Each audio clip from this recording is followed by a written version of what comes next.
Hi, everybody. Welcome back to another reading from Papa's Comic Books and Coffee. Okay, let's see who decided to jump in today. Bada bing. Will you look at that?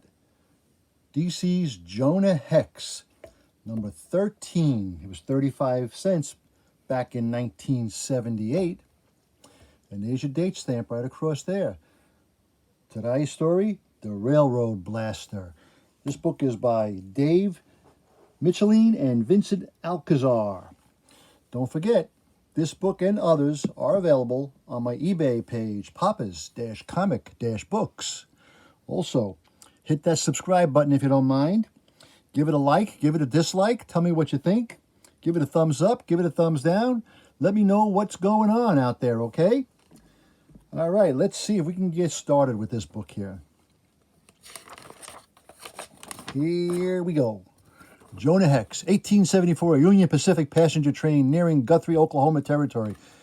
Yup, the prairie sure is purty this time of year, 'cause after being cooped up in a muck-filled cage for a couple of weeks, even Death Valley seemed like a paradise. At least now maybe I can take it easy for a spell, as shown last issue. But for a bounty hunter turned fugitive, relaxation can often be an elusive quarry.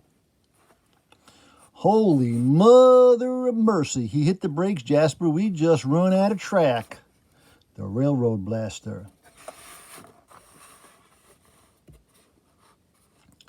While inside one of the hastily halted cars, what the hell was that? And don't know, girl, but judging from the way people are flopping around like grease on a griddle, I'd say it was our ticket to Easy Street. 'Cause if we're fast enough, I bet we can grab us some quick loot and skedaddle before anyone can figure out what happened. Come on. Let go, woman, for I knock them purty little teeth out of your right out of this train. Well, no, give that back. No, Mildred, we don't want to upset the gentleman. Shut up, fancy pants. Are you really sure you want that purse, sonny? If you ask me? Huh?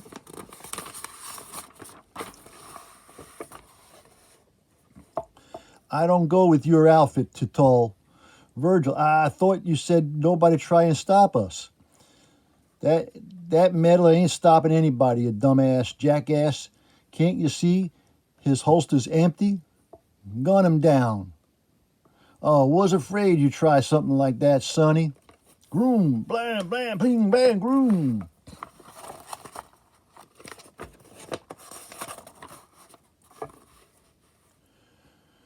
Good thing it took the scattering gun brain when I let of you in the bayou.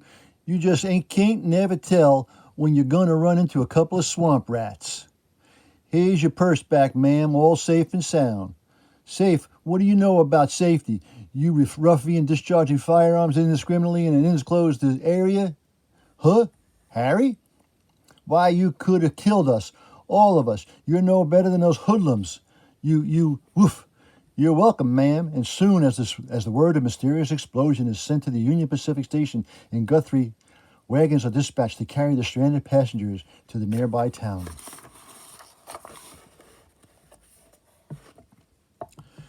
Where presently, well, Jonah, my boy, you got 4 bits for your name, just enough for clean bed and shot a red eye. So, somebody stop him. Huh?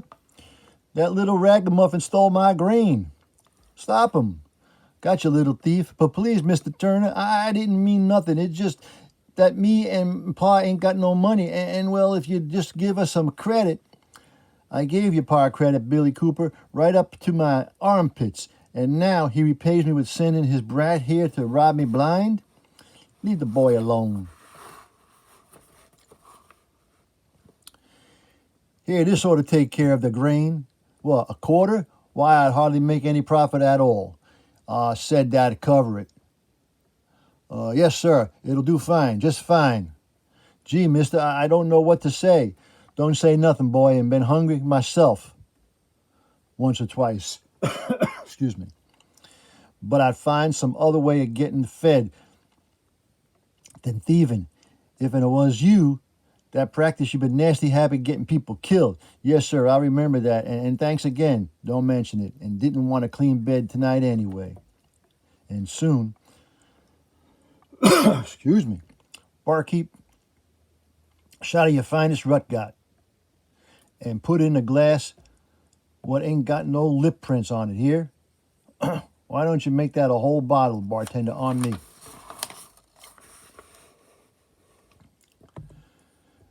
That is, if the gentlemen care to join me, my table, to share it. Much obliged, mister. Though, and be curious, I know why you'd want a perfect stranger for a drinking partner. That's easy, friend, and was on that train earlier today, and old Pearlie admired the way you handle the purse-snatching weasels. Mr. Hex, what? Now, Mr. Hex, wouldn't try that if I was you, lest, of course, you want your belly button extended clear through your backside. Courtesy of the, as get pointed out under the table. Glad you seen the logic of the situation. All right, you low down snake, you got my attention. So what do you want?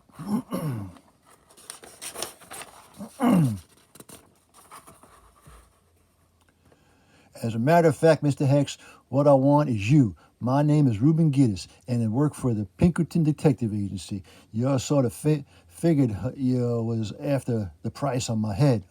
Actually, Mr. Hex, running into you was more like an act of providence. My real assignment is bringing in the man what's been sabotaging the Union Pacific line.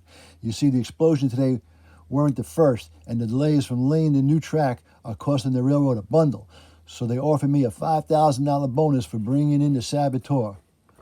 My only problem is that the closest I've come to finding him has been when and almost got myself blowed up with the train this morning, which is, shay, pal.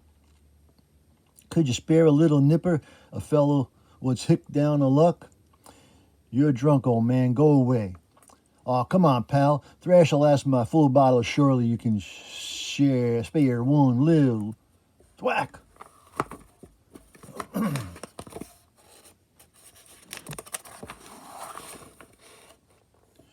Now, as I was saying, since you're known as the best manhunter in the West and be willing to pay you $4,000, though, bring that railroad rasta in to me.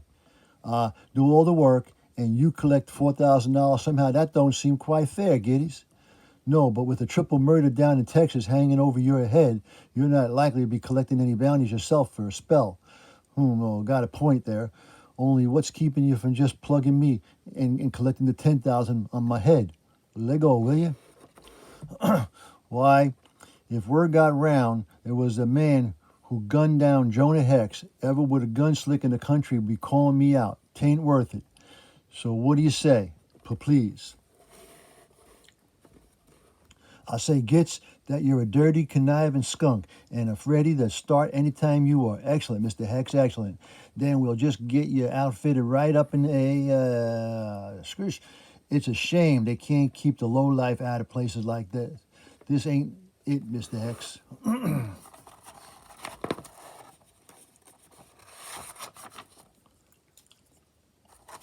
Hey, you could be a major league coach. Look at that.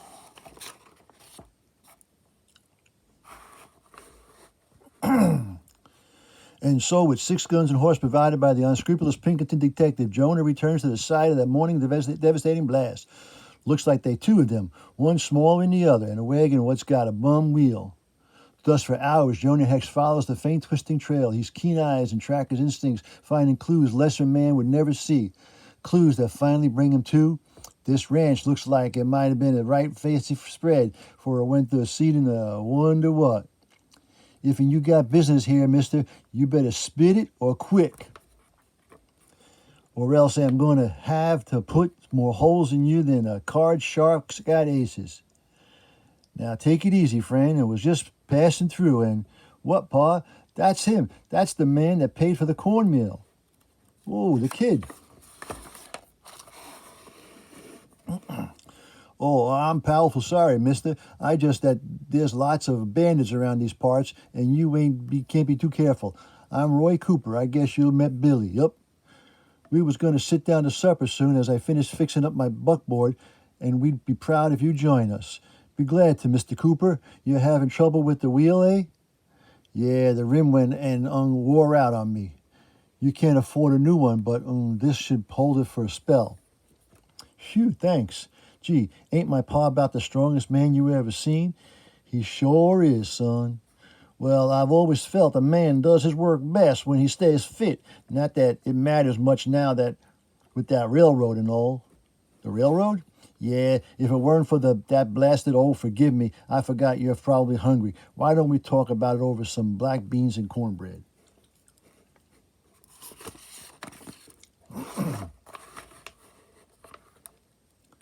Presently, you was saying something about the railroad, Mr. Cooper. I can't say enough about it. They go and build a machine that gets you places faster you need to go, and anybody calls it progress. Only people never think about the jobs it's taken away from cattle drivers like me. I mean, ranchers ain't about to hire men when some box on wheels can do the job cheaper in half the time.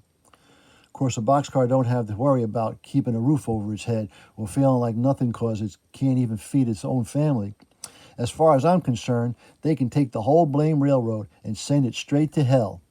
Uh-oh. I'm sorry about that. I guess that's okay, Mr. Cooper. A keen understanding have gotten me be going now. Anyway, thanks for the beans. Silently, Jonah Hex leaves the ramshackle cabin and circles back to watch. Almost reluctantly, at night blends with the shadows in a vigil that is soon rewarded. Sometime later. Go easy with that dynamite, Billy. It's kind of old and not too stable. Okay, Pa, but I still don't understand why we don't blow up the bridge instead of just sending some rocks down to block the track. Because the engineer can see the rocks, but the way the track bends, if we was to blow the bridge, they wouldn't see the damage till it was too late. And all I want is to cost the railroad like it's cost me. I don't want to hurt nobody. Neither do I, Cooper. So if you'll just ease down your rifle, maybe we can avoid the circumstances. But I thought you was a friend. Now, I don't get slow-eyed on me, boy. This weren't my idea. No, as a matter of fact, it was mine. Ooh, goods. That's right, Mr. Hex. I thought I'd best follow you, though keep an eye on my, shall we, investment. So if you'll just toss them irons away and put them manacles on your ankles, I'll consider my $15,000 in the bag. $15,000, but I thought...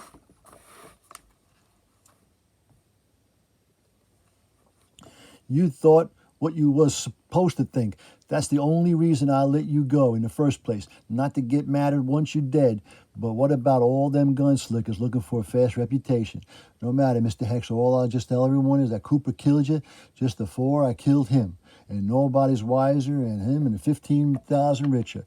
You ain't got to be nothing but a sidewinder. No, to drop that gun. Billy, don't. No, why should I drop my gun, boy? When a kin drop you instead. Billy! Billy! Boom! Kaboom! The damn dynamite, the impact. Damn your eyes, you dirty murder son of a... Please, Mr. Cooper, no names. I can't tell you how they upset man of sensitive nature. Gotta get to them mangy polecat while he's still The manacles hold me back. Nice try, Mr. Hex, but not nice enough. He's right. Too groggy from the pistol whipping. Can't stop him. Click, click, thud. For Billy. Sometime later, as dawn becomes a pink smudge on the eastern horizon. What? Morning, Mr. Gitz. These manacles, you've just doing my civic duty, Mr. Gitz. That dynamite tore up the railroad bridge, like Mr. Cooper said. Somebody's got to warn the train what'll be coming along any minute now, and since I got a couple of bodies to bury, but I think it's too dark that they'll never see me in time.